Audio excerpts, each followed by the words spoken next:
go.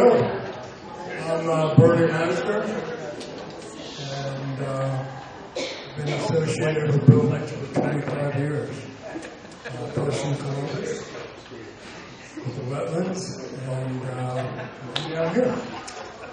And I see some of our committee members. Great to be here, and what a nice crowd. This is a great crowd. 3/4 are Mitch family. It's great to see you all. We have the honor and the privilege to meet the provost of Flora Gulf Coast University. And he has gone from the University of Delaware, a favorite of mine, because I used to play the Blue Hens in basketball and track, to the University of Georgia for 20 years, another land grant, University of Florida, another land grant, and now he's here with us. So, Dr. Rieger, would you come up and introduce our star mentor, Dr. Mitch. Thanks, Harvey. You all hear me in the back okay? You all good with that? Okay, great.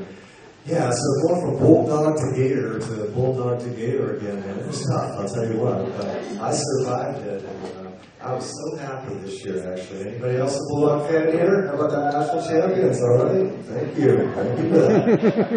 Okay. All right, well, I've got a couple of notes here because we are in the presence of greatness tonight. I think a lot of you know Dr. Mitsch, and I think half of you are related to him, as far as I can tell.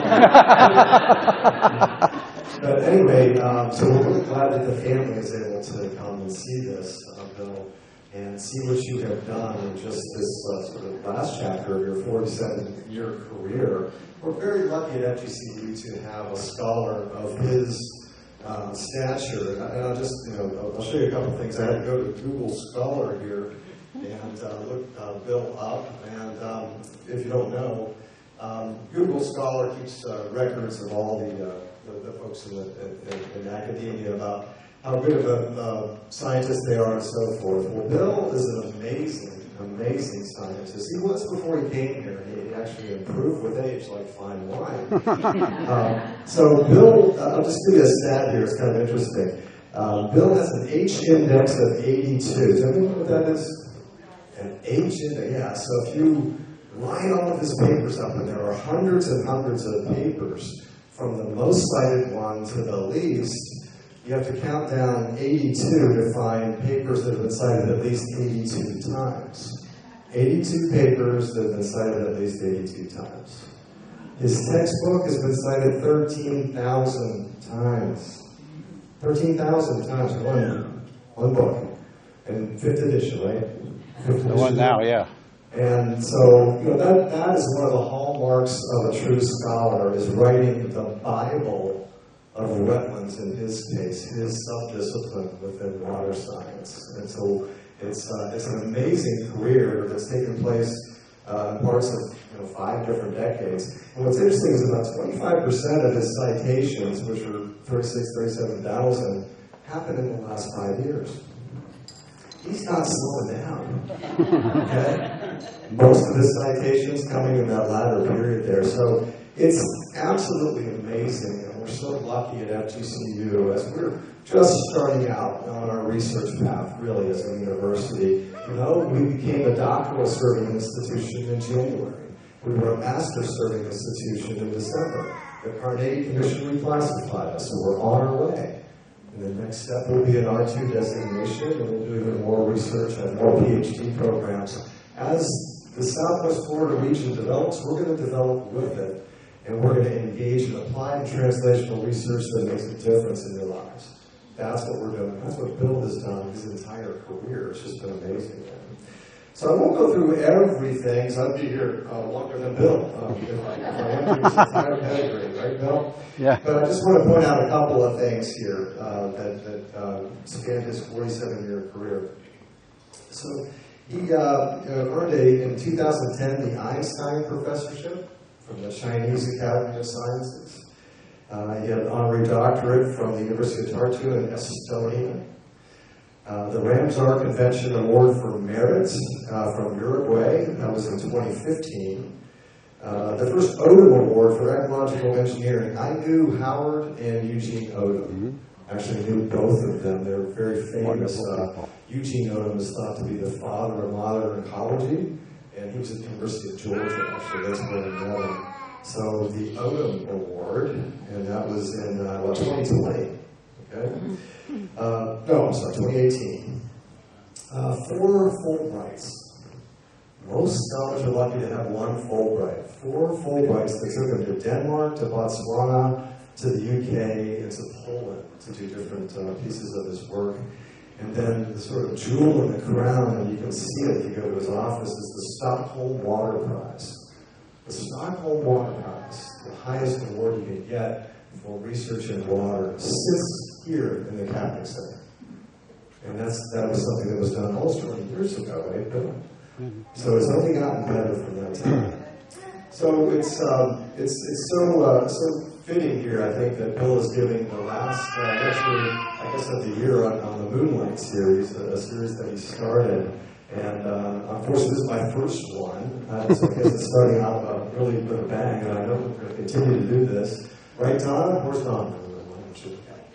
Continue to do this, and we continue to invite the public in to see the kind of work that's going on. So anyway, without any further ado, I want to have the esteemed and the eminent scholar, the Sproul Chair from FGCU, come and tell us his life's work, the impact of it, and what he fought for. So Bill Mitsch, come on up. Nice.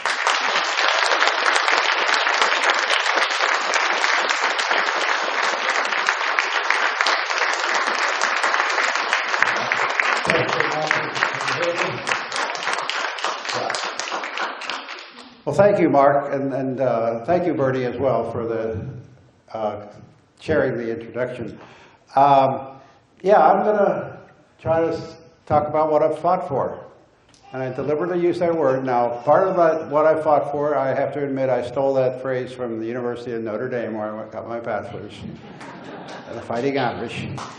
But also, and it's not fist fighting, by the way. I don't think I've ever gotten a fist fight for another professor or something. But I really think to accomplish things in the academy, properly so, I'm not arguing it's bad, properly so, you have to go through hoops and you have to be successful in persistence. So that's going to be my story, and my examples, I think, will show what I did. What didn't happen overnight. It happened very slow pace sometimes, and then it gets speed up, and then it slows down, and then I move to another university. That doesn't help, but and so on. So I'll just try to share some examples of what I fought for, and then I have some conclusions at the end, and I have some challenges for the next generation. Okay, so I'm going to go up here for now. The chairs, if I start fainting or something, that chair I'll sit, but I'll keep talking. Okay. So you got the title and my various appointments and so on here. But before I go, I'm going to read this because I can't say it any other way. Before I go deeply into my presentation, I want to thank my wife, Dr. Ruth Marie H. Mitsch. Where's Ruth Marie? In the back. Where is she?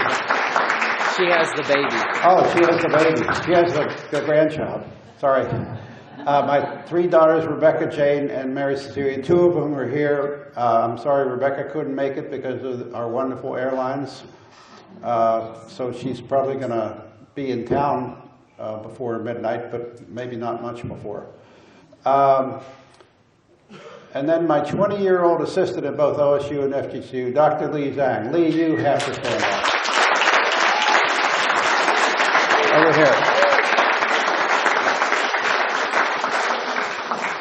She's kept me glued together for 20 years, 10 at Ohio State and 10 here at FGCU. God bless her. And I want to thank my advisory committee members and all my cousins, friends, former graduate students, many of whom came great distances to attend this final FGCU lecture by me. Many of you were involved in the great fights I will discuss here, and you know if you were involved in them. So thank you, everybody, for coming. And let's get on the talk. Now, first couple slides are just kind of like to tell you what I was like as a kid, sort of, or whatever. Well, this is where I was born, North Wheeling Hospital in the Upper Ohio River Valley in Wheeling, West Virginia. We call it Wheeling, West by God, Virginia. And we had 7 kids, so it was Kathy, Billy, Bobby, Joe, Mary, Teresa, Jim, and Rita. And they're all, let's see, they're all here except Kathy, who died early. Where are my Sibs? Stand up. Look at that, they're all in the front row. I love it. Thank you so much for coming. I just tell you some of my things I liked. I mean, let's just start there. I loved baseball. And we had a big front yard in Wheeling in our house. That was not our house behind there. That was Mr. Bahe, and his house was in dead center field. And he got so angry at balls flying through his windows. So anyhow, we loved the baseball. We loved the creek that was along the third base line, sort of. Okay, if you can imagine a creek. And the creek, that must be where I started getting interested in aquatic science. That's all I can figure out. We knew everything about those creeks. We knew about the deep areas and the shallow areas, how creeks meander, and all this kind of stuff, just by looking and studying and chasing foul balls when they went in the creek. So that was my background, that's what we did. And the story was so interesting about our baseball game that my friend, where's Herky Ham? Herc. He left, Bill. He did leave? He's there. Come on, stand up, Herky. Herky Ham wrote a book called The Game. You can get it on, where? Amazon? For what, $5 or something like that? It's called The Game, and it said, one summer when baseball was king, and it's, as it says at the bottom, inspired by true events. Now, I read it, and I said, I did that? But he apparently can back up everything in that book happened somewhere within a year or two. And it's a great book that mixes real-time baseball from the major leagues with what we were doing as sandlot kids in the front yard of the Mitsch home. Now, this is the right field. This is the right field stands. This is the home I was born and raised in. It also was the wall. If something went over that railing, then it was a home run. But you could never, ever get a ball up there because look at that sycamore. You hit a ball anywhere off 10 feet high, and it's going to get caught in that sycamore. So hitting to right field was not a good thing. And I was a left-hander, so that's where I should be hitting. So that's where I learned to hit to the other field. And here's that same left field, and this is with the Mitches in 1978. I think it's the only time we got a picture. And all of my Sibs that are here are in this picture with their spouses, and in some cases the spouses are in this picture too. So it's the best picture of our family I think we ever took. Right, Bob? I think it is. So, my other interest besides playing baseball and being in the creek, music. I was trained formally as a pianist for classical piano. They didn't train me rock and roll, that's for sure. But then when the rock and roll age came along, I said, wait a minute, I could do that. So in the late 60s, I played keyboard in several rock bands at Notre Dame and Wheeling, and they were titled, there's kind of strange titles, Nobody's Children, Savage Rose, and Savage Rose was a pretty darn good band. And the Fantastic Eminents, now maybe one or two of you from Wheeling would have even heard of them, but they were a garage, what we call a garage band these days. And I played for them one summer in Wheeling. And there's a picture of Savage Rose playing in front of Farley Hall at the University of Notre Dame before a Michigan game or something. I don't remember who we were playing. And that's me on the keyboards.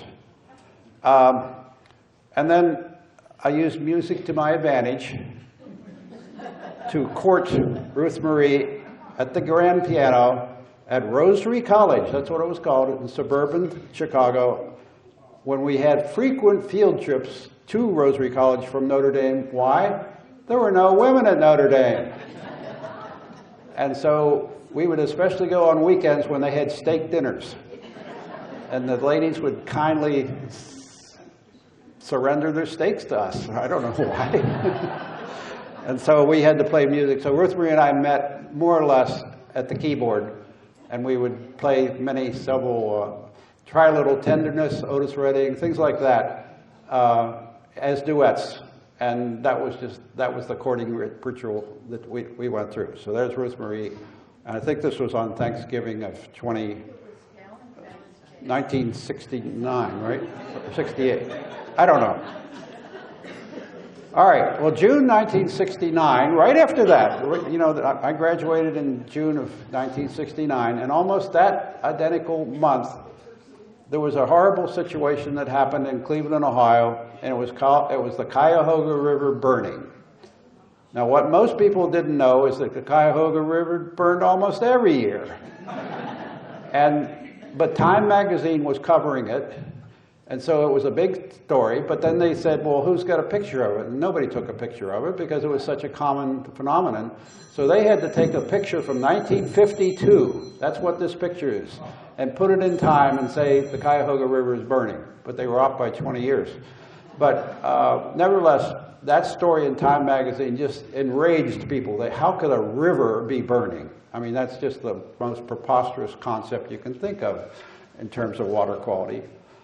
Reported by Time, and it led to the creation, it direct led to the creation of the US EPA and the Clean Water Act of 1972 and many other things. So this is where the environmental thing started for me and a lot of people our age. It was the Cuyahoga River burning. We could believe that a river was actually burning. But what it also created, 1970, April 22nd, the first Earth Day, a direct result of the burning of the Cuyahoga River. They are absolutely linked together because this was the next spring. And, you know, it was a big deal, but here's how it influenced me. I was working for Commonwealth Edison. Now, Commonwealth Edison, if any of you have been in Chicago, was the electric utility in Chicago. Big, big company, lots of power plants. And I was working for him as I was rotating through different jobs, and this first Earth Day occurred, and I'm out on the streets in the Loop. I was in the Loop, just doing my own business, and I saw this big, I didn't know whether it was a celebration or what it was, and I went over and asked the guy, what's going on here? She says, you don't know? This is the first Earth Day. And I said, what's that? Oh, we're going to shut down Commonwealth Edison and all those polluters. I remember him telling me that, and I said, oh, okay. And I went back to the office and I said, are we doing anything about the environment at Commonwealth Edison? And they said, oh yeah, Bill, we're doing two things. Number one, we're going to set up an environmental affairs department and try to head off legal suits and stuff like that. I said, okay, what else? And they also told me they had a vice president who was designated to go to jail. I said, what? The big companies then were scared to death. They really were. They were spooked. And so I said, wait a minute, I want to be part of that department. So I lobbied to get in, and I got in. And that was the best decision I ever made. And then when I got in, I realized I didn't know diddly about the environment. I had not gotten a degree in environment. I'd got a degree in engineering, but not environmental engineering or anything. There weren't any degrees to get in environment or ecology those days. So anyhow, as a result of this first Earth Day, my career was ensured, and Commonwealth, and I was in the Commonwealth Edison Environmental Affairs Department in Chicago, and I lasted there about 1 or 2 years, and then I decided I had to go back to school to learn this stuff for real. So I looked around, and by the way, I looked around during a Chicago winter. So where do you think I ended up? University of Florida. And they actually did have a very good program, and it still exists, called Environmental Engineering Sciences. It was perfect for me. It was a mix of science and engineering. So I moved in fall of 1971 from Chicago to the University of Florida for graduate studies.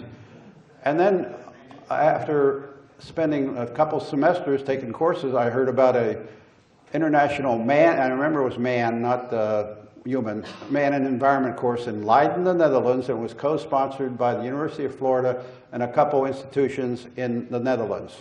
And I said, that sounds like something I'd like to do. And I won one of those scholarships. I went to the Netherlands, and you know what they taught me? I learned about Professor H.T. Odom and his interesting concepts of energy flow and all this stuff.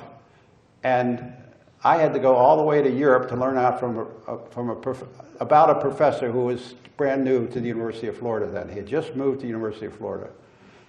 And so when I returned to Gainesville in the fall of '92, I enrolled at H.T. Odom's systems ecology class, and the scales fell from my eyes.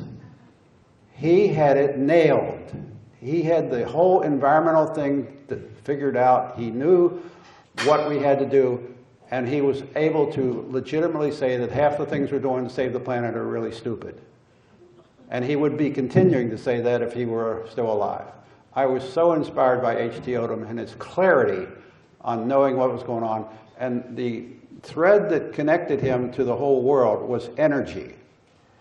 Whether it was energy flow in Silver Springs up in, it's near Ocala. That's where he did a classic study of energy flow in ecosystems that still today is considered one of the classic studies of the thermodynamics of ecology. And so I was very pleased to get that he accepted me as a graduate student in fall of 1972. And I finished my PhD under him in 1975. And I was doing modeling and ecosystem ecology of cypress swamps and lakes. That's where I fell in love with cypress trees and cypress swamps. I still, to this day, think that's a beautiful thing. And the lake was very simple. It was Lake Alice on the University of Florida's campus. Anybody know where that is? And we did a definitive study of the nutrient retention of that lake, which at that time was mostly a water hyacinth lake. It really wasn't very pretty. But it was taking nutrients out. So anyhow, I just was fortunate to go to Europe to find out that at the University of Florida there was a star ecologist, a starred scientist that was perfect for my career because I have a mix of engineering and science together. And it was perfect. I understood. But here's the thing with that. When I learned thermodynamics as an engineer, they teach you the first law. Everybody know what that is? Energy's conserved. It can't be destroyed. And the second is the energy dissipates in quality. It becomes less and less viable. It increases in entropy is the way we say it. And I always thought it was a bummer when I was an engineer learning about energy because they didn't say anything good about the future of energy. Energy was always burning away, higher entropy, and so on. And you know what they left out? Life. Life is what fights entropy. You can write that down. And so the fact that things are winding down all the time is natural in energy flows. And what makes them build up? Things such as life. Life is not the only one. A good hurricane is a fight against entropy too. But it just finally clicked. Wait a minute. This is the part the engineers didn't tell me. You know, when you take thermodynamics, you come out of it like it's a real bummer. So anyhow, there's Odom and there's me. One of the few pictures I have with him. And thank God for him. He was one of the biggest influences in my life. And his book, by the way, that came out in 1971, should have won some gigantic award. It was called Environment, Power, and Society. You can still find it in Amazon. But it was just unbelievable in its reach to different sciences. There was even a chapter on energy and religion. Think about that. There's God and there's devil, so the heat sink and the energy source. It wasn't just a useless analogy. It was real. So, 75 to 79, after I graduated from the University of Florida, I spent 4 years at the Illinois Institute of Technology in Chicagoland. And that was the second time I lived in Chicago. Remember, I was there at Earth Day. And I had a very nice position there. And what I'm going to tell you in this presentation usually is what went on that was parallel in the swamp world or in the environmental world at that time. Well, in 1975, the U.S. Army Corps of Engineers was brought into protection of wetlands due to a court case, not due to Congress's wish, but due to a court case that said wetlands were part of waters of the United States. That even has an acronym now, WOTUS. You know, that president we used to have, that was not any good, used to talk about shutting down the idea of WOTUS, waters of the United States. Well, now it's alive again because we have a halfway decent administration. But the Clean Water Act has been the savior of a lot of wetlands, especially when they get put under this Clean Water Act. Okay, but in those early years, I was also doing science, so I'm just calling attention to some of the things we did. When I went back to Chicago, and you know where Chicago is, northeast corner of Illinois, I was telling my friends at other universities, like University of Illinois, I remember, I said, boy, I just really miss my cypress swamps of Florida. I really was heartbroken that I didn't have those kind of systems. They said, Bill, we've got cypress swamps in Illinois. And I said, what? Probably the same reaction you would have, right? Illinois is a very long north to south state. And in the southern reaches of Illinois, they are so close to the Gulf of Mexico. I mean, they're several starts away, but they're rarely down in what's called the Mississippi embayment. And enough so that cypress and tupelo swamps are everywhere. I was so happy, so I wrote a proposal to study the nutrient dynamics of those cypress swamps, and that was a 400-mile drive for my graduate students. They usually did the work. And this was a taxodium, a cypress tree in that swamp. They were just magnificent, beautiful. Nobody even knew about these wetlands almost, except a few people. Just beautiful swamps in southern Illinois. I think they protect them better now than they did then. And what we looked at was the connection, and you'll see this theme throughout my career, connection between a river and an adjacent wetland. And that's exactly what we studied. That little diagram is hard to read, I know, but you had the Cache River taking so much phosphorus, and when it's flooding over top of the wetland, okay? Some of that flows over the top of the wetland, and we had sampling devices in place, fell to the bottom of the wetland. So there was net inflow of phosphorus to the wetland when it flooded. That makes sense, right? If you live on a floodplain and you have a flood, you always see the sediments left behind. Well, that's what the wetland was doing. And then we measured what was going out the other end, and from all these calculations, we were able to estimate how much phosphorus was retained and so on and so forth, and a whole bunch of other stuff I don't want to go in detail. But anyhow, that got published in a journal called Ecology, which was a big deal then, and that put us on our direction for many, many publications that had to do with wetlands, connected to rivers, and so on. And then we got into mangroves down here, where it's a similar kind of concept. And you'll see that theme throughout my presentation. Now, in 1979, before I left Chicagoland, I did an ecological economics research for the state of Illinois, and they asked me to join them. And they said, Bill, this is related to a civil war that we've been having between Indiana and Illinois for 100 years. I said, civil war? So this fits my title of my talk.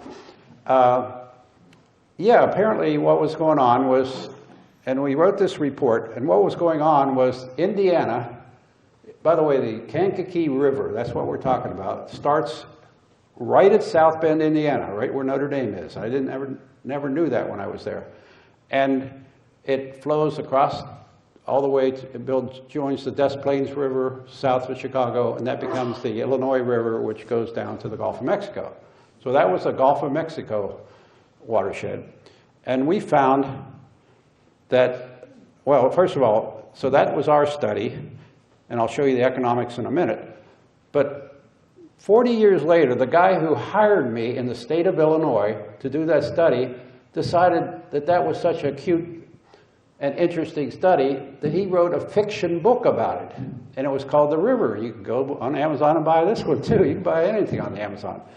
And I'm using the front cover of that book to show you what Indiana did with the river, the Kankakee, and what Illinois did. You see where I've printed Indiana? They straightened it like it's a ditch. It was treated as a ditch. And then Illinois was quite the opposite. They wanted to hang on to their wetlands, so they allowed those meanders to go on, and the two states were suing each other left and right. Now, I was told, I can't verify this, but in the 1920s, there was actually a shootout between Hoosiers and Illini, an actual battle where the Hoosiers were bringing a big boat loaded with dynamite down the river, and they were going to blow up this natural dam, and there were a bunch of Illini who heard about it, and they were in the bush. And they said the story, and it's a story in his book, I don't know whether it's true or not. They said, "Hey, you Hoosiers, what do you think you're doing? We're going to blow up that dam." "No, you ain't." Kapow! And they had a shootout on the river in the 1920s. That's not confirmed, but it's in this fictional book.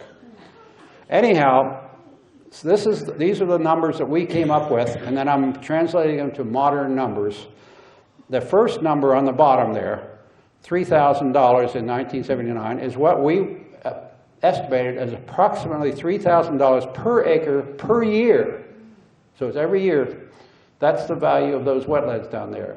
But if you convert it to a 5% interest rate or inflation rate or whatever you want to do it, and that's why you do ecological economics, it's worth $25,000 per acre per year today, not 29 years ago, but per day.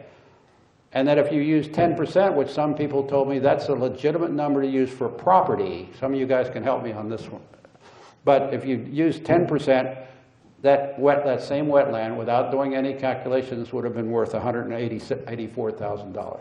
What I'm telling you is every year that number goes up, of course, because it was measured in 1979. So we gave them the 3,000 number. Apparently that was good enough for them, and they actually stopped Indiana from insisting on drainage. And now, the rest of the story, Indiana and Illinois are racing to see who can restore the Kankakee River quicker. And you know what they call it? Indiana's Everglades. I'm not kidding you. Type it in, Google that when you get home. Indiana Everglades, and you'll find a ton of stories. So they're very proud of their wetlands, but they're suggesting that it's like the Everglades.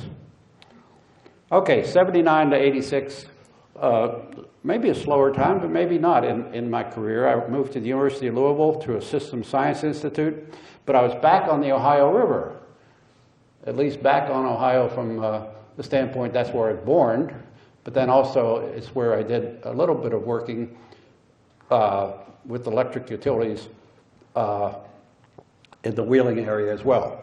But what happened there was more important probably than anything. In the 1980s, I began collaborations with a fellow by the name of Sven Erik Jorgensen, and he was an ecological modeler. And in 1980, he was running an ecological modeling meeting in Liège, Belgium. And I went to this meeting, and I participated, and I walked up to Sven Erik, whom I didn't know. I said, Sven, or I called him Dr. Jorgensen, I'm sure. I said, Dr. Jorgensen, can I run this meeting next year in Louisville? And he said, sure. And I didn't know what I was doing, but we actually ran one of the best ecology meetings, and it was called Energy and Ecological Modeling. We had energy thing, and we had ecology in the title of that conference. And still to this day, there are a lot of people who say, Bill, that meeting was the most monumental shift in my brain that I ever had. And we can trace the beginning of the field of ecological economics, ecological engineering, ecological complexity. All sorts of ecological concepts came out of that meeting in Louisville. And everybody thought I was crazy. Where's Nancy? Yeah, Nancy thinks I was crazy that I rented the Belle of Louisville at Louisville for the you know, whatever you call it, the banquet. And sorry, let me get that back there. But that's Sven's wife, Meta, at the back of the Belle of Louisville, and that was one of the more successful ecology meetings ever, Nancy. So that's why we ran the Belle of Louisville. But the other things that we worked on, I'll just give you one example, but Sven and I were just like book machines. You know, we'd come up with an idea, and 6 months later we had a book. And the really important one that took a couple years to write and get it right was a book entitled Ecological Engineering. That's the first time that that was brought to the attention of anybody. Now, why they put dead fish on the cover, I still don't understand. This is John Wiley. They're a top-notch publisher. But why they put dead fish on the cover, I don't know. But anyhow, Ecological Engineering was, in a sense, almost born with this book in 1989. Now, 86, though, is when I moved to the Ohio State University, where I spent 60% of my career, so I'll be talking about Ohio State for a little bit. What was going on in the wetland world just so happens exactly when I moved to Ohio State was when agriculture industry, and I can put, was brought kicking and screaming into wetland protection as a result of the swamp buster provision of the Food Security Act. So it had nothing to do with the Clean Water Act. And basically what they said, what the swamp buster provision says to farmers, yeah, you can use your land, you can drain your wetlands, but we won't give you any subsidies, none. Well, what do you think farmers lived on? Subsidies from the government. So that hit them like a 2x4 on the head.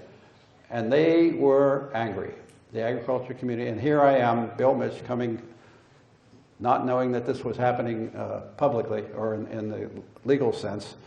I'm coming into a pretty big agricultural university, the Ohio State University.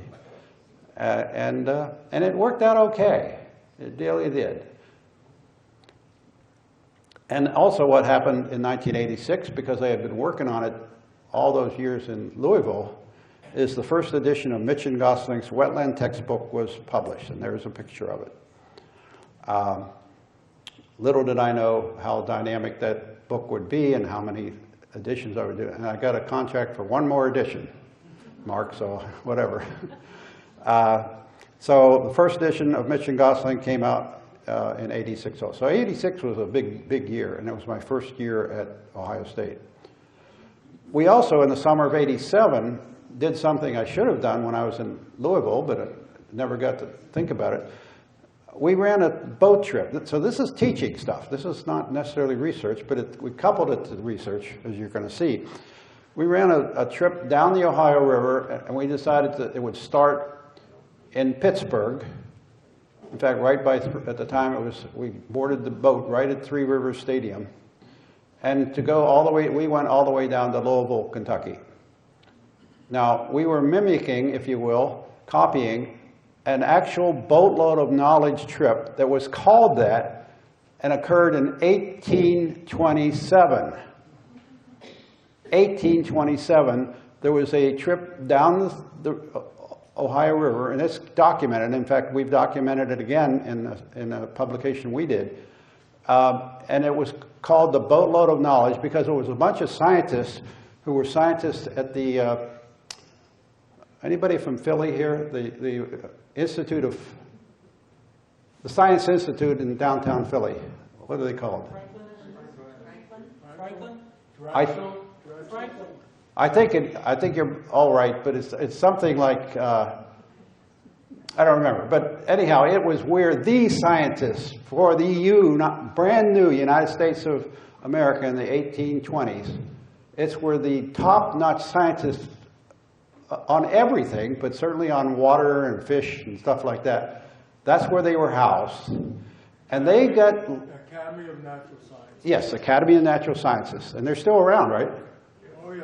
Well, I called the Academy of Scientists, Natural Sciences and told them, we want to reenact the boatload of knowledge that happened in 1827.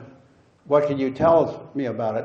And they were still angry that these scientists quit the Academy and were enticed by some utopian whatever people to get on this damn boat and go down to the middle of Indiana. And I guess that town, Ruth Marie, help me, what town? New Harmony. New Harmony, Indiana. But the rest of the story is, and they claimed that that trip brought more science into the Midwest than any other boat trip ever. That's why they called it Boatload of Knowledge. They had the fish scientists, they had the ornithologists, they had every discipline on that boat. And it was really stupid because they left in the middle of winter. And they were stuck in a winter river freeze 20 miles downstream from Pittsburgh. But they did survive and tell about it, and that was called the original Boatload of Knowledge, and it's documented. And we weren't going to go down in winter, that would be crazy, but we wanted to sort of see what it would be like to do it. So we actually had the students, we had 9 graduate students aboard our boatload, and we had, some were walking projects, but they all kind of took an image or copied one of the protagonists of the original Boatload of Knowledge in 1827. So this was the Ohio River as an outdoor classroom. That's what we called it. That's our motley crew of mostly graduate students and a few people that are driving the boat and so on, and 1 or 2 professors. But most of the teachers were only on the boat for a day or a half a day, or we got off and visited their lab or whatever. So we had like 35 teachers teaching something. And we went where they were, or they went where I was, and we went clear down the river from Pittsburgh to Louisville. So there I am, and this is Ralph Taylor, who was our captain, and it was his boat. That's why we liked him. And he, let's see, he was a muscle man, so he taught bivalves. And it was great. He was great at it. And so we had a tremendous interest in this, and we got covered 30 or 40 or 50 times by the press. Newspaper stories, TV cameras came out, everything. It was an awesome trip.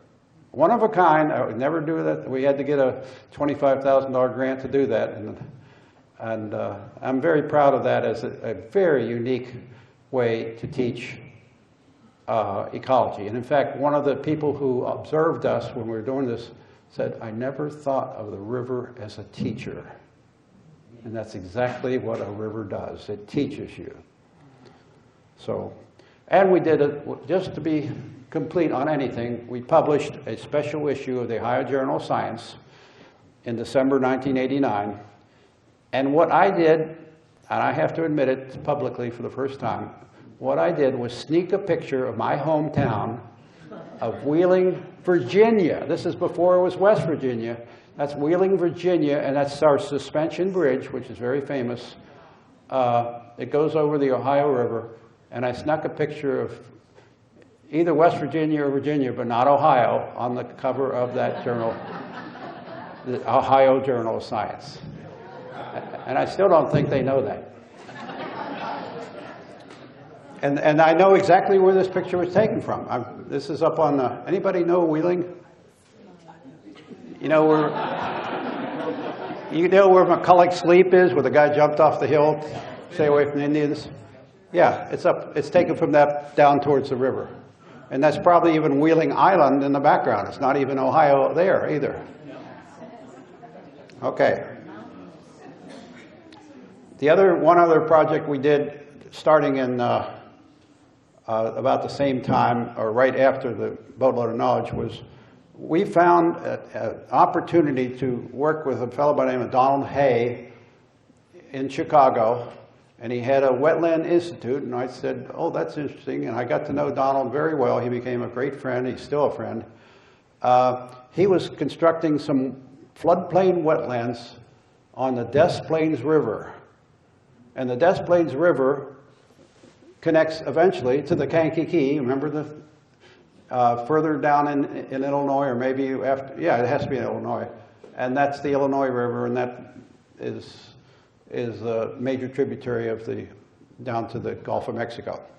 So it was innovative what he was doing. He was pumping water, and you can see the pumps in the inflow pipeline in the top, pumping water into wetlands 3, 4, 5, and 6, and measuring the water quality that goes through the wetlands. It goes back to the river. So it was a great project. I think I finished 4 or 5 or 6 graduate students on this project, while we were learning, with collaborating with a lot of good people on floodplain wetland ecology.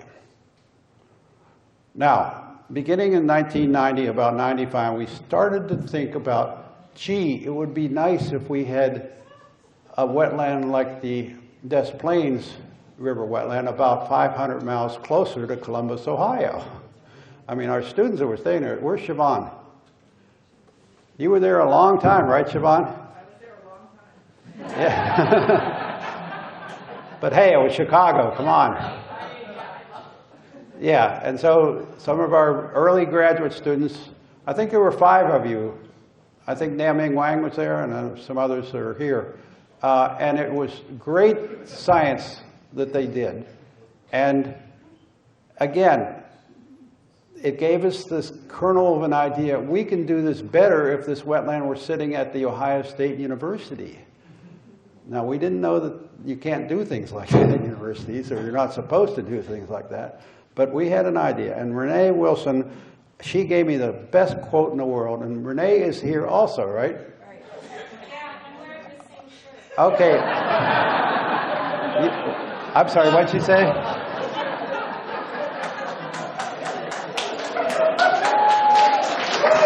You're on. No, you could. I typed out what you wrote when you sent it to me, but you can paraphrase it. What was your general reaction of being a graduate student in those days in my lab? Well, first of all, I couldn't believe I was there. I couldn't believe I was there, and honestly, the reason I wanted to be in your program was because I saw an article about you, and I don't even remember the Compass newspaper. It's like, oh, that sounds like it would be really fun. So I harassed you for a year, and you accepted me into the program. We started building this marsh, and you always said, if you build it, they will come. And we built it, and there were a lot of graduate students that came after us that benefited from it.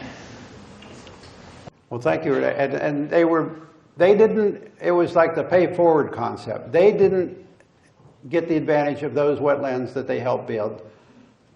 That came for the next generation of students. So that's the pay forward concept that Woody Hayes used to tell us at Ohio State.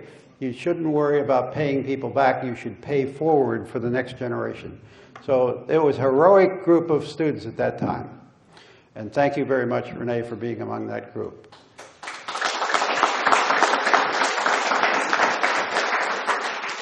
And this also shows how sloppy our lab was. Or that was our lobby or whatever. I don't know what it was. What is it? So ironically, in 1991, the heavens opened up. And they opened up through media. I've always appreciated how important media is.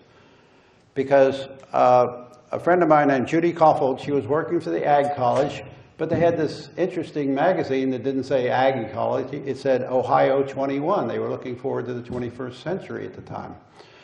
And they did a cover story called A Swamp is Born. And I said, whoa, creating wetlands through ecotechnology. Perfect story. And it actually showed a site on the Olentangy River where we might put it. Well, that's where we did put it. Now, how did it happen that we got the funding to do it? Well, this story begat this story in the Columbus Dispatch, front page, right under or over General Schwarzkopf. I remember he was also on the same page. So it was front page of the newspaper. swamp may be next on OSU campus, and it sort of shows, you can see a river, that's the Odom River, you can see 4 basins. They just basically took a sketch we sent them and they put it in the paper. So it didn't end up looking like that, but it was close. And then the Wall Street Journal searches the big dailies and looks for interesting topics. That's what they told me. And they said that's how they did a story. He's battling for a campus where students can soak up knowledge. And it was a tongue-in-cheek piece, little cute. And so it didn't matter what it said. By then, the university administrator was saying, who is this Mitch? Find him a wetland and get him out of here. And so they were looking for a wetland, and there'd be a very nice old lady who's donating her farm to the university, and she would say, well, I got 20 acres of wetlands here. And it was always nice to know that people were doing that. But I said, no, it's got to be on campus. Well, they said, Bill, that's not going to happen. Be persistent. Because what happened as a result of the Wall Street Journal article is that an alum from the Ohio State University spotted this story, and he had his lawyer find me. They couldn't find me. I don't know why. I'm in Ohio State. But he said, we read about you in the Wall Street Journal, Bill. Can you help us? We're being told that we have to spend $1 bazillion to build a wetland. Not a bazillion, but I'm exaggerating. But we have to spend a lot of money to make a wetland that will meet all the standards of the government. And we know it can be done better. And I said, absolutely it can be done better. You're being scalped by consulting firms. And so they put their money where their mouth was, and they gave us a sizable donation that got the wetlands built. The first phase, we call it. We built the 2 kidney-shaped wetlands that you're going to see in a minute. And the plumbing, you know, we had pumps, the plumbing that brought river water into those wetlands, and I'll show you a picture in a minute. So this is the site where it was. It's called Doddridge Bottom. Now, if there's a wetland scientist in the audience, I could give you a quiz. Do you think this is wetland soil? Anybody know why I'm asking that? Well, it's brown. It is not. Wetland soils, if it's underwater long enough, lose that brownish color that's due to iron precipitate, because the iron leaches out. And what you're left with is a grayish, blackish color, sometimes very gray, actual, after the iron has been leached out. If this were gray soil, I'd say, yes, that used to be a wetland. It's not. It's brown. So therefore, we're violating rule number 1 from most wetland scientists. Bill, you can't build a wetland. It's not wetland soil. Well, guess what? If you put water on the land, it will become wetland soil. So I'm going to show you that. And this is March 1994, the birth of the kidney wetlands. That's Paul Wahey on the left, and where's Bob Nairn? Where are you? Oh, there you are. And maybe you want to say a word or two about this, Bob, since I'm bringing everybody else in. Sure. Do you remember this day? I remember that day like the day my daughter was born. like you, I had gone to work after my bachelor's degree, and when I was ready to go back to school, I looked for the best. And that's why I went to Ohio State to work with you. And when I got there, you showed me that previous picture of that upland soil and said, this is going to be your dissertation site. And I thought, oh my God, I'm never going to graduate. And then that day, I knew I was finally going to write a dissertation and get a degree. Good.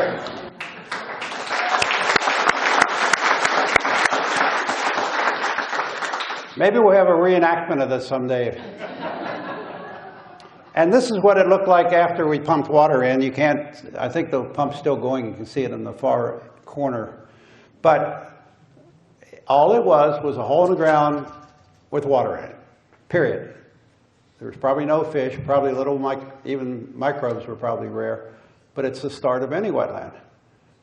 And I'll show you in a minute some of the data we got from that. But it was started in March 1994. And these were kidney-shaped wetlands, not because we call wetlands kidneys of the landscape, and we do, and nobody believes me, but the reason they're kidney-shaped is because we didn't want square, we didn't want rectangle. we were going to do ovals, but when you take an oval and squish in the long side, it looks like a kidney bean. So that's exactly why we did it. We wanted to have a side of the wetland that was a gentle slope from upland to deep water, so we could eventually determine through scientific study over 100 years, and I was hoping we could continue the study in that kind of time frame, and might be someday, but we wanted to see how quickly the soil changes to wetland soil given the frequency of flooding. That's why they're kidney shaped, but nobody believes me. So these were always called OSU's kidney wetlands.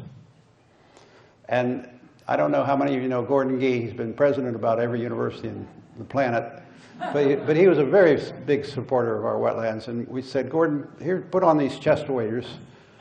He said, what are chest waders? I said, don't ask questions, just put them on. And they say, see out there? And he said, well, I can see the top of the water, but I can't see the bottom of the water. Is that 10 feet deep out there? I said, don't worry about it. Just take this OSU Buckeye flag and plant it out there and say hurrah. And that's what he did. And there were like 30, what you don't see is 30 or 40 photographers on the shoreline taking this picture. And so we had presidents at our university just loved what we did. Always. We also constructed boardwalks, and we constructed them in the dead of winter to be kind to nature. Everybody said, what are you doing out here, you idiots? It's frozen here. Well, we're having less effect on the ecology than if we were doing it in the summer, and that's why we're out in the winter. And we talked so many people into getting involved in this, I feel like Tom Sawyer, that really it was wonderful that we had so much help. And really, really lousy cold weather in the winters of 94 and 95 at least, and maybe 96. And then the other thing we built, you can see on the right-hand side, early 2000s, Moonlight on the Marsh lecture. That's how we did Moonlight on the Marsh lectures. They were usually held in July or August in the evening. We designed this pavilion with, it blocks sunlight so you can show your slides and see them. And we'd have scientists come out and give Moonlight on the Marsh lectures in the evening, maybe 2 or 3 a year at most. And it just became an absolute delightful evening. You know, it can get warm in Ohio, but usually it was very nice in the evening. And a lot of science was presented in our Moonlight on the Marsh series for 15 years at Ohio State before we brought it down here. So what do we do in this? There's the kidney-shaped wetlands. You can obviously see them when the board walks through them. We built, created oxbow, or we called it a billabong. Anybody know what a billabong is? If you said oxbow, you'd be right. But it's an Australian term. And that one is not pumped. That water in that wetland was flooded from the river, the Olentangy River, which is just to the left of that bike path you see on the left. The river would flood occasionally, and we figured out a way to grab the peaks of the floods and put it into that wetland. So no pumps, and it worked great. Then what you see is the experimental wetlands. We call them Wetland 1 and Wetland 2. Wetland 1, we planted with wetland vegetation. Wetland 2, we did not plant with anything. But we didn't pull weeds either. We allowed to see what would Mother Nature plant. And you're going to see some of the experiments we did with and without planting. There was a swale that went out just as the water came in on the other end, the outflow swale that went downstream to reached the Olentangy River again, and it was always, always cleaner water. I wanted to send a bill to the city every week for the amount of river water that we clean going through Columbus town. Hefner Wetland Building, due to the generosity of Bill Hefner, we were able to build a $3 million research building that's still there, still used every day. And then the Sandifer Pavilion, that was after John and Tana Sandifer. Guess where I met them? Naples, Florida. Ohio State sent me down here to find money, and when they liked the idea of wetlands, and I remember Mr. Hefner came up and said, now how much is that pavilion cost, and I blubbered at something like $50,000. Turned out it was $80,000, but they paid for it and they loved it. And they were very proud of it. This is just a beautiful shot of that site in the fall. It's just a gorgeous place, and used by the general public on a bike path, and they don't even know they're going biking through one of the most prestigious wetland parks in the world. Now, we talked about Wetland 1 being planted and Wetland 2 not being planted, and this shows the percent cover of the wetland by typha. Now, does anybody know what typha is? Cattails. And cattails are considered by a lot of people to not be a terribly desirous plant. I don't mind them very much, but what happened in the first year was the so-called naturally colonizing wetland, in other words, the unplanted wetland, had a big bloom of cattail because we hadn't planted. Whereas the ones we planted, you know, there was a good population of planted wetlands to keep the cattails out. So that's how it happens the first 5 years. And by the way, 5 years is the length of time they use to monitor these things. But that typha, that amazing amount of typha, first year, word went up and down the Olentangy River to every self-respecting muskrat. Hey, there's a big stock of cattails down at that OSU wetland. Let's go down there. And they ate the whole, it's called an eat-out. It even has a term. There was an eat-out by muskrats of that entire wetland that had cattails. And there were two things they did with it. They ate it as food, or they built huts, lodges. And the lodges in the naturally colonizing wetland, remember, which supposedly shouldn't have any plants, was gigantic compared to the lodges in the natural planted, or the planted wetland. So there's a message there somewhere that Mother Nature knows what's going on. And so, but then, you know, just as it went up, it went down in 1 year because of the invasion of the muskrats. And then the muskrats have a terrible habit of building their homes and then being pretty dumb and then going out of their homes in the third week of February or March. And all the predators known to mankind are sitting in the trees waiting for them. So they're not a long-term solution or whatever. So what it did in the second year, or the second period, another 10 years, both of them went pretty much on a similar path, and both of them had enormous populations of cattails by the, let's say, year 10 to 12, which that's the way nature was. And that's what we had predicted. We had predicted that the planted wetland and the unplanted wetland would diverge in the beginning, but then eventually they would merge because their forcing function, that's what term we use, was the same, and eventually what you did in the beginning didn't matter. And that's exactly the way ecology works. So, and then water quality, if you see, look at the red and the blue data points, they are on top of each other for the most part. That's the water percent change, and if it's below zero, that means it's cleaning the water. And with only a couple exceptions, and you can see a star next to those data points, they were statistically similar almost every year at every site. So, or with every total phosphorus, soluble reactive phosphorus, and nitrate, nitrogen. So that would defeat the idea of, some people say, well, I'm going to plant XY plant because I know it's going to take more nutrients out than what you're using. Ain't going to happen. It pretty much doesn't matter what you plant. You see what I'm doing is shooting out of the sky a bunch of well-documented truisms that are just wrong.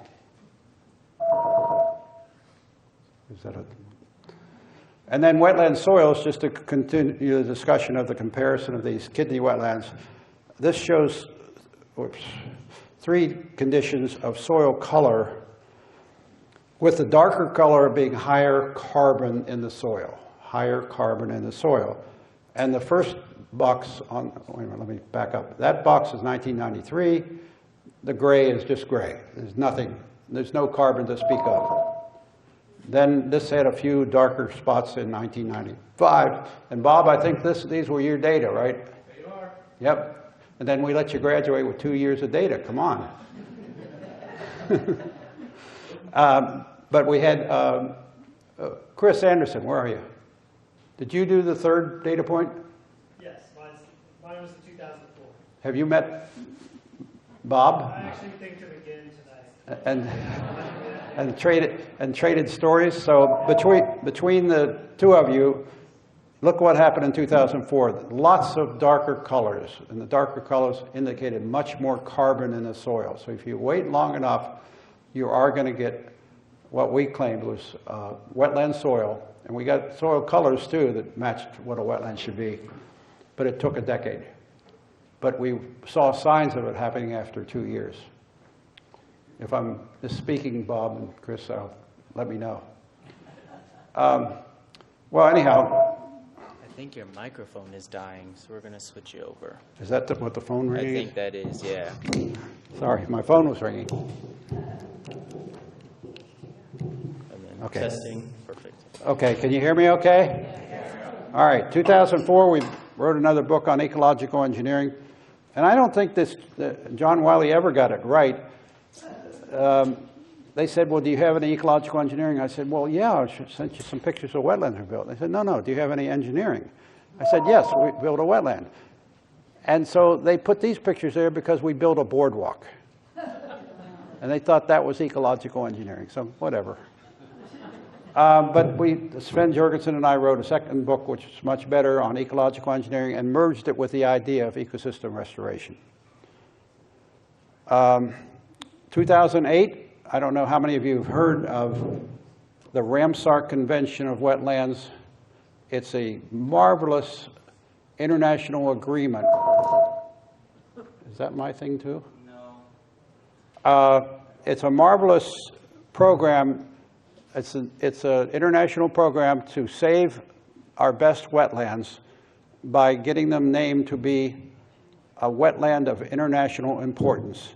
And we were able to get our little tiny 50-acre wetland. I think about, now the Everglades itself has parts of the Everglades that are Ramsar wetland, and Corkscrew Swamp is a Ramsar wetland, but after we got ours in Ohio.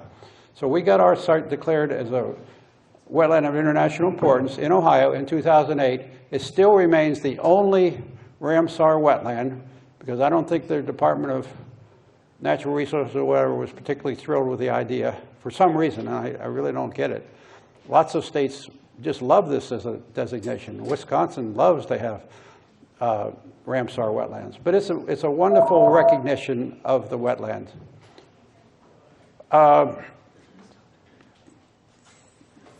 In addition to that, we were also got involved through the well, every federal agency on the planet was involved in this, of finding out why the Gulf of Mexico was having an annual hypoxic bloom of algae downstream of New Orleans. Year in, year out, there were several scientists in Louisiana that measured this hypoxia, its size, and published it, and they would predict ahead of time after a while how big it would be. And it was called the dead zone in the Gulf of Mexico. And the pink shows its approximate size in one of the years, but it usually wraps around the coastline of Louisiana and over to Texas sometimes. So every year it happens, every year it gets measured, and every year nobody does a thing about it. Now I was hired. We're getting Sam to come look at that, but it's also 8:15. Okay, but we can't take a break. Nope, I know. I'm just letting you know. He just said somebody's going to look at it. We've got, and so the pink in the Gulf of Mexico, that's the size approximate of the hypoxic zone. Still happening every year. There's still a hypoxic committee who murmur about it but don't do anything about it. And then the pink on the top, that's where the highest concentrations of nitrate nitrogen are in the rivers. And so there's no question in my mind that the pink on the top is causing the pink on the bottom. Pink on the top is nitrate nitrogen concentration, and the pink on the bottom is algae blooms that take the water out of the hypoxic zone, the lower waters. And, you know, it's it's forever. And nobody's been able to. Now again, we were asked to solve this problem, and we told them what they had to do, and they just didn't like our number because it was 5 million acres of wetlands are needed. 5 million acres.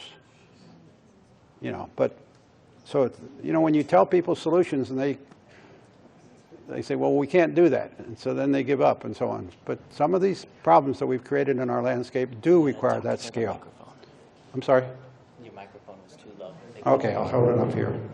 All right. Sorry for all these audio-visual problems.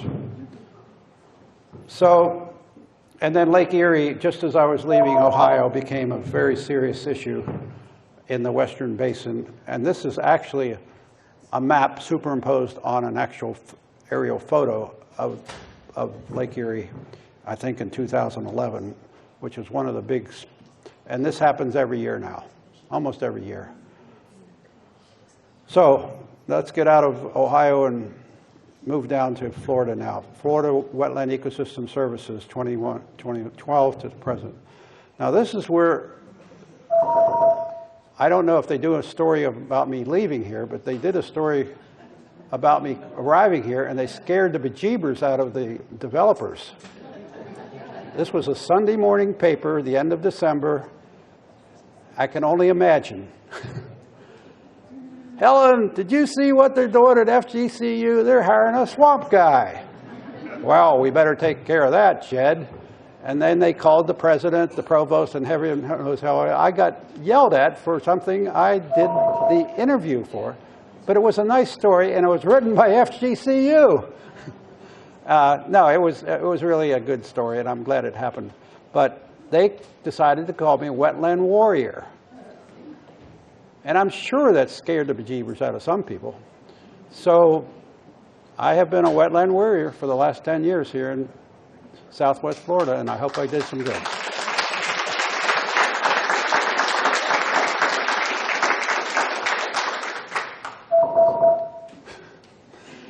Okay, I'll get back to the wetland warrior thing in a second. All right, so we decided, first of all, the two-pronged attach. We like to do some work in the freshwater wetlands, but also we wanted to do some in the mangroves, and that was down here. So we've published tons of papers on both systems. And the mangroves are just literally outside the door here, pretty much, or close by. And what we chose as an approach was to study tidal creeks. And this shows Hamilton Avenue Creek and Susan's Creek. Now, Susan, stand up. This was named after Susan Master, Bernie Master's wife. You got to remember they're talking to the mic. By us, because she was actually the captain on the boat and happened to be the one, remember when we drove the boat into this creek that we had never gone up? So that's called Susan Creek, and it's already documented on many publications, Susan. Okay, and I give credit to this of Bernie Masters. He took a picture of Susan's Creek well upstream, and this is the most gorgeous picture. I said, Bernie, can I use that on the cover of my wetland book? And he said, yes, of course, Bill. So Wetlands 5, if you look at the cover, it's this photo that Bernie took of Susan's Creek. So thanks both. This is a very, just a beautiful, and why aren't there more people studying it? Because they're not as crazy as I am to go up really, okay. Maybe a hat for you. You can't talk. You want to hold it? Yeah. Okay, Lee's going to be my, no, it's just a beautiful place, and there's a reason why nobody goes up there, because if you don't know what you're doing, you're going to get stuck on a sandbar and never be seen from again. But what we did there was that we compared the reference sites, which is Susan's Creek. So the nice wetlands or the nice streams were the ones indicated as reference or green, and HA meant Hamilton Avenue. I think that's what we named it after. And those are the ones that have been disturbed in their hydrology. And so what we are showing here is that carbon sequestration, which is a good thing for wetlands, they do it well. They take carbon out of the atmosphere and keep it. They're more efficient if they're not disturbed, hydrologically disturbed. So we've published this paper. And then this just basically shows we've done those similar studies on a whole bunch of other wetlands in southwest Florida. And by the way, look at the bottom two lines, mangrove, swamp, disturbed, and reference. Those are the ones we're just talking about. Look at the methane emissions. 0. I hired a postdoc to measure these methanes, and he said, Professor Mitsch, I know it's going to be 0. You know it's going to be 0. Why do I have to measure it? And I said, so everybody else knows it too. So he thought it was the most boring study, but all he got was a bunch of zeros for methane emissions. But it showed what we already knew, that a good, healthy wetland will not create methane. Therefore, they've come up with a term for it, by the way. It's called blue carbon. Doesn't that sound wonderful? The oceanographers came up with that thing, and one of the reasons they use it is because there's no methane, and yet there is carbon sequestration. Okay, so we also do this in our books sometimes, and that is do a carbon budget of the world. So every time I do a new edition of the book, I figure out where wetlands, which are down here, fit in the big scheme of things, in the big scheme of climate change. Wetlands have enormous storage of carbon, by the way, enormous. It's higher than tropical rainforests, and it's right up there. Uh-oh, did I get shut off?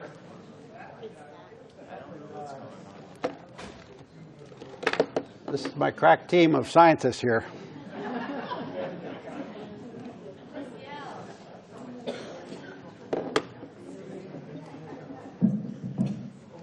Okay. Hello, testing. We got it? All right. Well, anyhow, wetlands are an enormous storage of carbon. So the worst thing we can do is drain a wetland, expose that carbon, then oxidizes into space, and changes climate even quicker. I can't get used to doing that. Okay.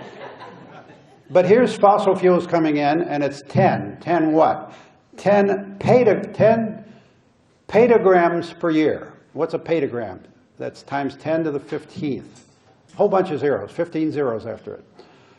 You know, it's an enormous number, in other words, but we don't want to put all those zeros, so we just call it petagrams.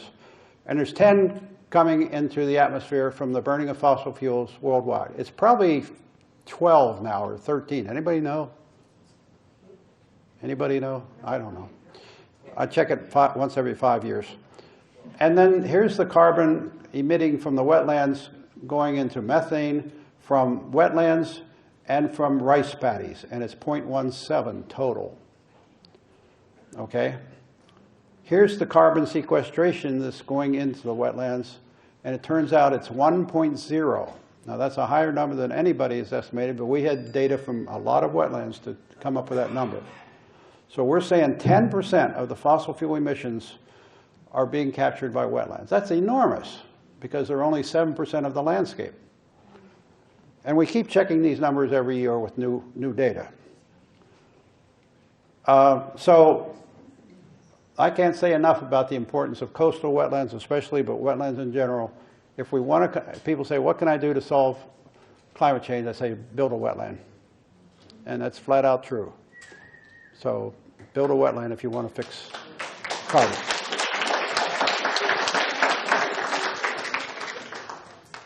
Now, restoring the Florida Everglades is a whole other story, and what time do we have? Well, I'll finish it. You guys know that Lake Okeechobee overspills the banks and created the Florida Everglades in historic conditions. In the system we have now, which is horrible, we have Lake Okeechobee spill its waters east and west and going into oceanic waters, either the Gulf of Mexico or the Atlantic Ocean. It's crazy. It's stupid. And that's why everybody's yelling about water pollution, because we're sending polluted waters to our coastlines, to our beaches, for God's sakes, and sending it all over the place with all these waterways. And what is desired, everybody wants this, but they don't know how to do it, is to have that water go from Lake Okeechobee and head south and go into the Everglades, but it has to be clean when it gets there. If it is dirty water with phosphorus and nitrogen, but especially phosphorus, well, either phosphorus or nitrogen, then we will destroy the Everglades. If it's if the nutrients are somehow taken out by other wetlands before it gets to the Everglades, then we have a fighting chance. In 2016, this is what the Caloosahatchee River looked like as it entered the Gulf of Mexico. It shocked people. They said, what's going on here? Well, this was not an oil spill. This was something serious. And, well, but it wasn't a toxic material. It was sort of like, it wasn't even an oil spill. It was just organic matter coming from swamps and heaven knows where else and coloring the water. You know, some of it from Lake Okeechobee, some not. But it looked awful. And so it's really one of the reasons that the Captains for Clean Water started getting interested in cleaning the water, because this was putting them out of business. And this happened in January and February of 2016 because there were an extensive number of frontal storms caused by El Nino, they determined. So an El Nino year is a bad news thing for here because it creates early seasonal rain when there shouldn't be any rain. So it's the first time that a lot of tourists down in Florida saw this, because usually it sort of was snuck in August. And who's down here in August? Nobody. So this happened in January, February, and everybody was down here. And so it really created a furor. And 2 years later, and the polluted water was sent down the Caloosahatchee, and the pumping of the water of these outlets was deemed necessary because of high and unsafe Lake Okeechobee water levels, which were in turn due to the high rainfall events.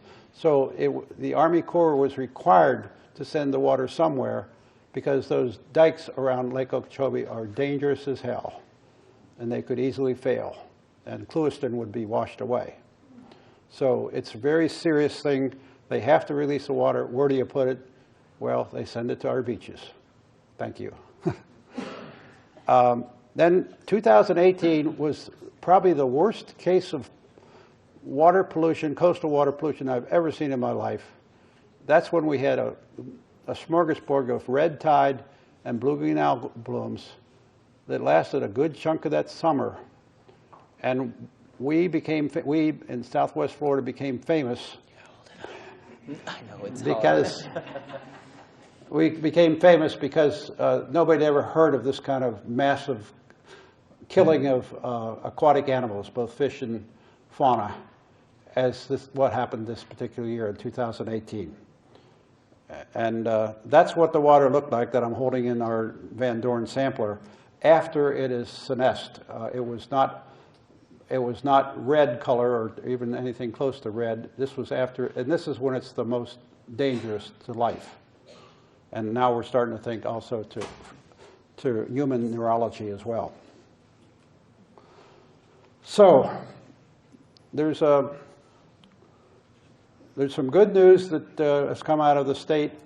There are wetlands that they built, and they built 57,000 acres of these wetlands on the light green color you see south of the Everglades agriculture area. And they work. I would put the data up here, but you get bored to tears with it. Just trust me, this is what an SDA looks like. Why they call them SDAs? Because the lawyers told them to call them. The lawyers didn't want them to call them wetlands because then they thought the Clean Water Act would kick in. Well, give me a break. So when they publish a paper, they refer to them as STAs. And when I review the paper, I scratch out STAs and say treatment wetlands. And then they crossed it out and put STAs back. So whatever, they're wetlands, and they work, and they clean the water, and that's the good news about it. And this is what they look like. Now, in 2017, the state came up with an idea called the Everglades Agricultural Area, EAA, Reservoir Proposal. And they proposed a reservoir, as you can see in that little diagrams in the middle of that diagram that are purple. That's about the area of impact.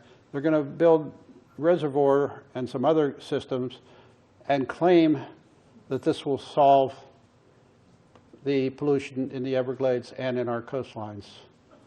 And it's not going to do either. But here's the problem.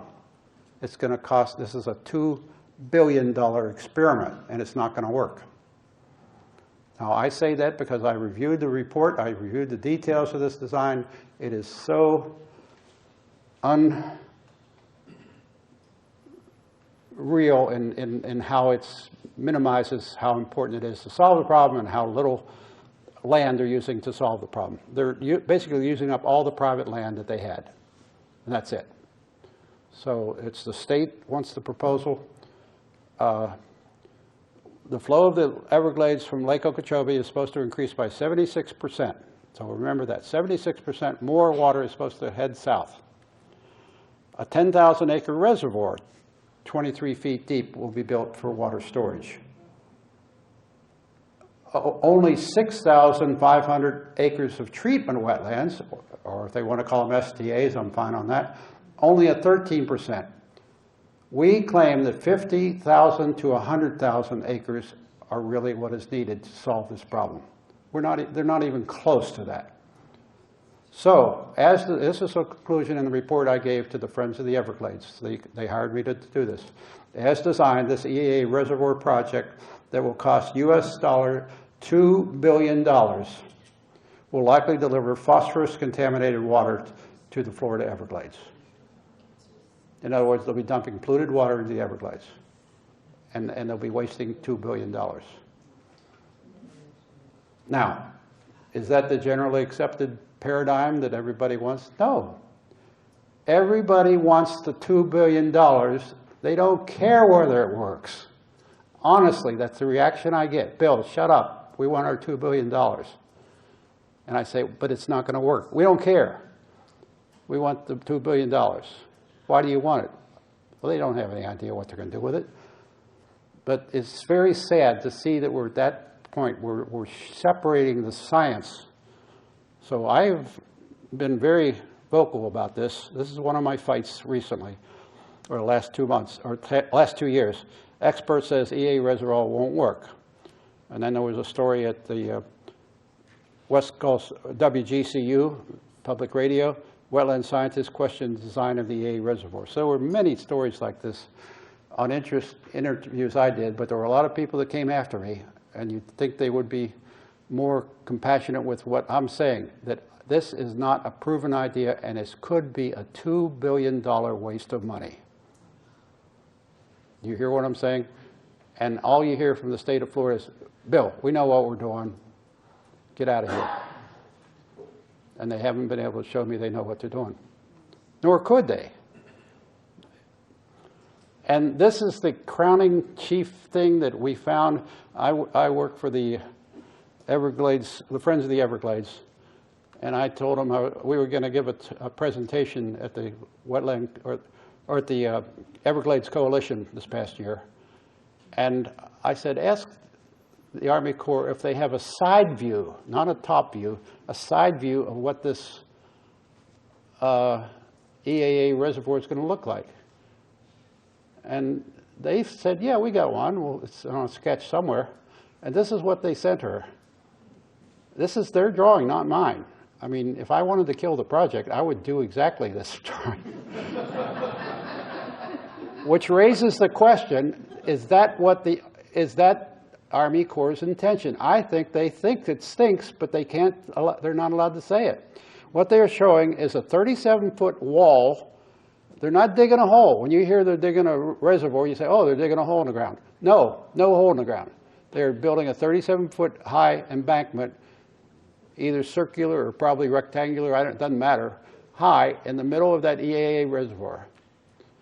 Or the EAA, or that will keep the EAA reservoir flooded year-round with up to 23 feet of water.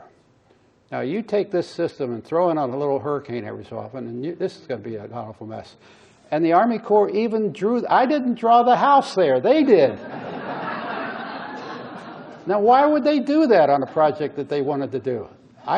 My opinion, and it's just my opinion, the Army Corps thinks this is a stupid project. Now, if they read that in the newspaper and say, no, Bill, we don't think it, they'll still be lying. I think they just think this is the dumbest project they ever heard of. But the state wants the money dearly. Why do you want it? Because it's $2 billion, Bill. I never hear any reason why other than that. So be careful when, you know, I'm telling the young people especially, just watch out for your people who know it all and come up and are spending billions of dollars, because they can not only waste the money, they can actually make things worse. And if they build their house in that location, it will be worse for them. So again, how this diagram ended up in one of their sketches is beyond me. But it's kind of interesting that it came from the U.S. Army Corps of Engineers. They don't think we're very smart in Florida. Anyhow, let me go on, and I have one more thing I want to show you, and then some summaries. Are we still on the same day that I was on? Yeah. You should just be able to click that link. Yeah, you got that in? Mm-hmm.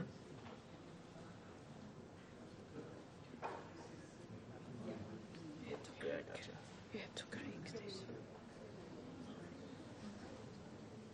Okay. And then it's also almost 8:40. The following is a production of WLRN Public Television. Sea turtles are being hit from all angles.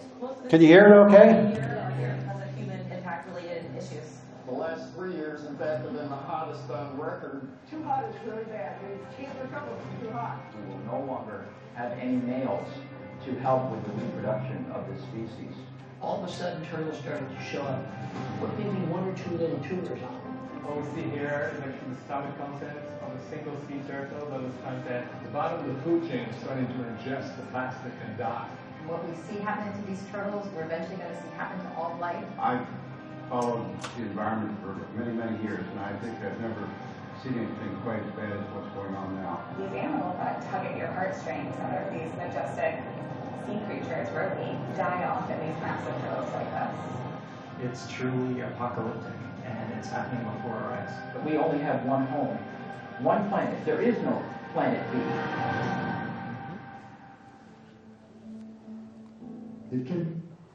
Okay, that's a part of the trailer I wanted to play for you of a movie called Troubled Waters, A Turtle's Tale. Now, some of you saw that, right? Yeah. It was 2 years ago. And I was just proud to be a part of it. And the thing won 2 Emmys. And I called them and said, do I get a statue too? And they said, sure. So it's hanging on my office right down the hall here.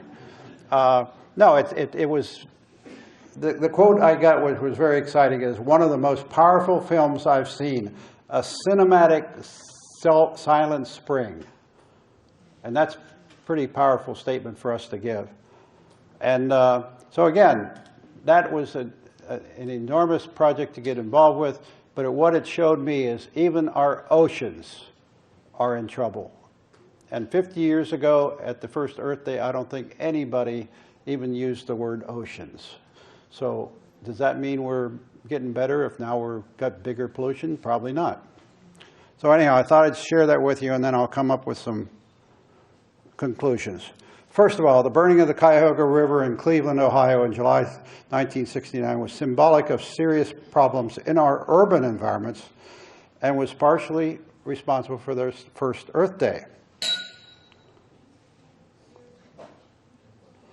Second, as we celebrated the 50th anniversary of Earth Day on April 22nd, 2020, which I did, I gave a big lecture to some agency, and there were almost 1,000 people in the audience because it was Zoom. Our overcrowded, climatically challenged, and poorly managed planet is now threatened even more than it was 50 years ago. That's my conclusion. We're in worse shape in a lot of things. We've cleaned some easy pollutions, but we are worse shape than we were before. The demise of the sea turtles reflects that our oceans are already overpolluted with warmer temperatures, plastics, and accelerated red tide. A lot of that pictures, by the way, we were showing was a result of red tide, not plastics or not higher temperatures. Freshwater harmful algal blooms threaten both aquatic life and human neurological systems. Restored and created wetlands remove significant amounts of nitrogen and phosphorus from agriculture and stormwater runoff and sequester large quantities of carbon from the atmosphere. They're all good. 5, this was usually my last remark, I would say wetlands and Everglades restoration should be based on an appreciation of Mother Nature That's what we call self-design, that Mother Nature is sort of working overtime, designing these ecosystems when we need them, and designing them well as opposed to what the state of Florida does sometimes. And Father Time, that no matter what ecosystem you try to build, it's going to take time for them to be successful. And that's something that human beings just don't have time for. My life and what I've fought for have been shaped by local waterways that are tied to global water issues. The local and the global are intimately linked. Future wetland warriors are needed now more than ever to continue the fight. The stakes are high. Please join me. Thank you very much.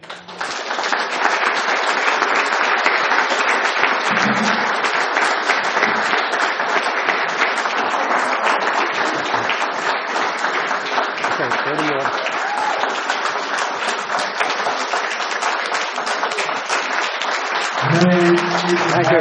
Questions?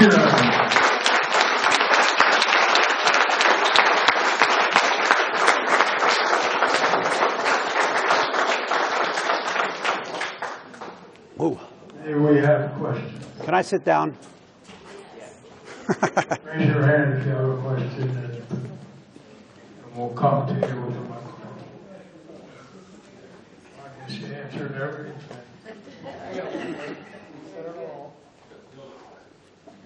Any questions? I got one for you. Matt, you want to? Yeah. Oh, Herky. Yeah, I don't need that. Sure. What's next for you? What's next for me? Well, I'm retiring, so I will have more of a self-guided, I'll be a more self-guided missile. But, you know, I'm going to keep fighting for what's good about protecting the environment. It may not be as formal with grants and stuff like that that you do when you're a professor, but I think it'll be the same stuff. And I will be in half-time in Ohio and half-time in Florida. So both are my fronts. I have homes in both places, and that's where I hope we can make a difference. But also, as you can see, now we are faced with some very serious global problems that we just have to solve. And so therefore, we have to, as I suggested, we have to recruit a bunch of wetland warriors who are ready to dive in. Bernie, there's one back there. Matt will take it back. They always, in the background, they talk about the sugar industry putting in the nutrients that cause, you said, water has to be clean for the wetlands to do their job. Uh-huh. How come you don't bring that up? After what? How come you don't mention the sugar industry that pollutes the water? Well, I think I did mention them, I think, didn't I? I thought I mentioned them, if you want. You know, I don't like to pick fights with sugar because they are mean boys and girls. But some of the blame for these nutrients, these high-level nutrients, has to ride back to them. And when CNN in 2018 came down to Florida, because we took them out there, FGCU did, and showed them what a mess it was, they kept saying, well, are we going to solve, are you looking for the smoking gun? That was the term they used, a smoking gun for all these nutrients. And I said, well, if you want to call it that, sure, we're always looking for smoking gun. Not all my colleagues here agreed with that, but yeah, we're trying to find out what's causing the pollution in the coastal waters and what's the source. Well, CNN didn't mess around. They just went straight for the jugular and blamed sugar and showed the thing on. But the sugar industry didn't have enough guts to take on CNN. So guess who they took on? Me. They convinced Wink TV to run a serial story about Professor Mitsch didn't know what he's talking about and blah, blah, blah, and blah, blah, blah. Instead of at least joining a debate maybe or something like that, that would be fine. But no, they come after you after your jugular, and that doesn't solve any problems.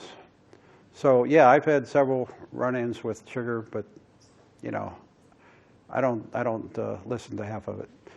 But it is sad that we have an industry that's not more responsive to the environmental conditions that they cause.